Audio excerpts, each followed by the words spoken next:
Panoorin nyo mga kasubok, binangga ako ng tricycle galing kabilang lane. Biglang nag-cut papunta sa lane ko. Late na rin ako nakapagpreno dahil nabulaga ako.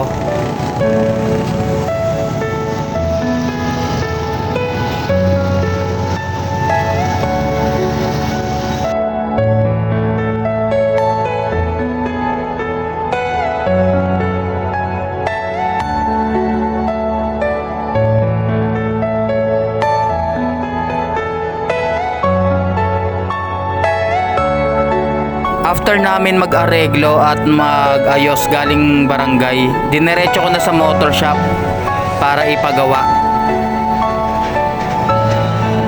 Na-damage yung front cowling at pumalog yung front shock.